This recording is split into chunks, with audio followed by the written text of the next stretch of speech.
I switched gears after tour because when you go like playing 4 or 5 shows a week, it's like, I cannot get trashed every single show. That is alcoholism and also not great for my body. Yep. At all. Yeah, that was like the big learning experience of touring is like how to do this, like, you know, like for longevity. Yeah. Oh, yeah. 100%, because it is a marathon, not a sprint. And definitely like in your subgenre, like you are touring a lot, like 100%. Yeah. And like you're like, as an up and coming artist, you're building your markets in different places. You want to be in every large market that is interested in your type of music, like in the United States. And you definitely see artists fall, unfortunately, into that rotation where, you know, our bodies are like so amazing and can like put up with so much shit. And it's like, I just like look at people sometimes and I'm like, your body won't feel it now, but in like 20 years, it's literally gonna, and it's across the board. It's like alcohol, substances, like it's something where I think everything's good in moderation. Absolutely. And especially like with the time we're in now, like I've seen huge amount of the industry switch from whatever they were doing to go back to drinking, which I totally understand. Yeah. Because like everything with fentanyl and everything, it's just absolutely. Like not worth it. 100% not worth up it. Up and down the wall, just not worth it. We're not doing it. But over all of that, if you can just like be healthy and try and eat as healthy as possible, which is so fucking impossible sometimes. When you're touring too, it's like, and half the cities in the United States like don't have, I would say, healthy food. No. So, and especially if you're on a tour bus too, you're usually going with the tour to dinner. Yep. And sometimes those aren't going to be the healthiest of places because you're with all guys. But Martin, a freaking Golden Corral.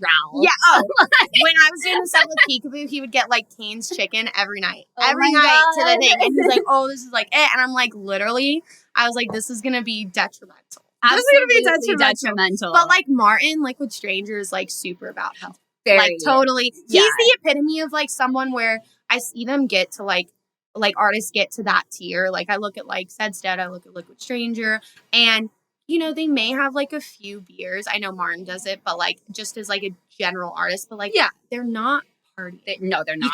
You can't. It's literally not maintainable. It's not, and they're also, you pay attention to the people that are headlining. G. Jones is the same way. They're there right before their sets and they're gone right after. Yep. You know, like they're not sticking around. They're not. And I think the big thing for me is, you know, when I'm in green rooms, there can be so many fucking people in those green rooms, and I'm like, well, you feel like you don't have like alone space. You don't. Like, it's cool because like even though there's definitely pros and cons to being on a tour bus, at least you have your little cubby. Yep. Where like you're able to go and escape.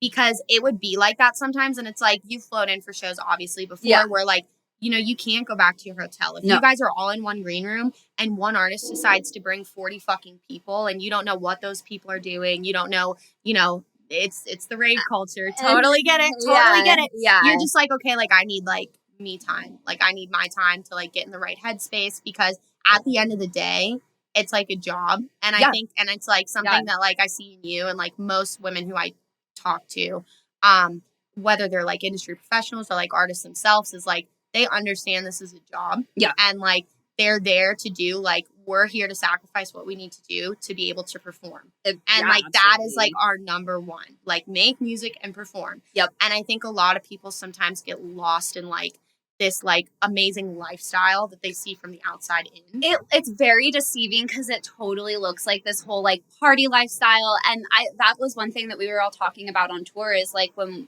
we're going, you know, when you're on a bus, you're playing minimum 4 nights a week. So that gets fucking exhausting. It's not just Thursday, Friday, Saturday. You're Wednesday, Thursday, maybe Monday. Totally sometimes Sunday. Sometimes it's 5 nights a week. So sometimes from Wednesday night to Sunday night. Sleep schedule out the window. You lose so many things off the bat.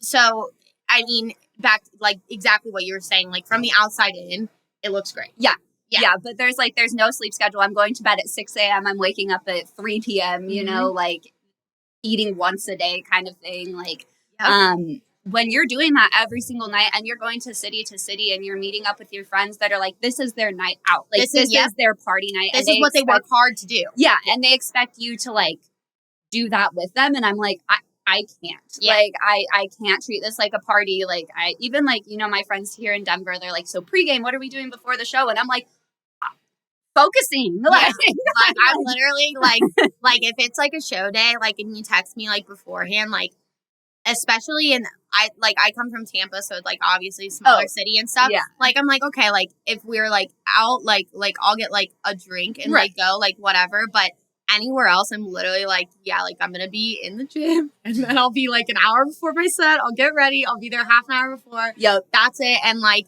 and especially, like, with the Peekaboo tour and stuff, like, I would be, like, in my bed before he played, you know? Yeah. So it's, like, and some nights I totally get it, like, it's super, like, awesome to stay out, like, awesome to socialize, awesome to do whatever, but, like, your primary focus as an artist or as somebody working on a team for an artist is, like, the show and making sure that, like, I'm doing, because, like, I've been DJing for so long at this point, I can go up there in pretty much any state of mind and still, like, DJ.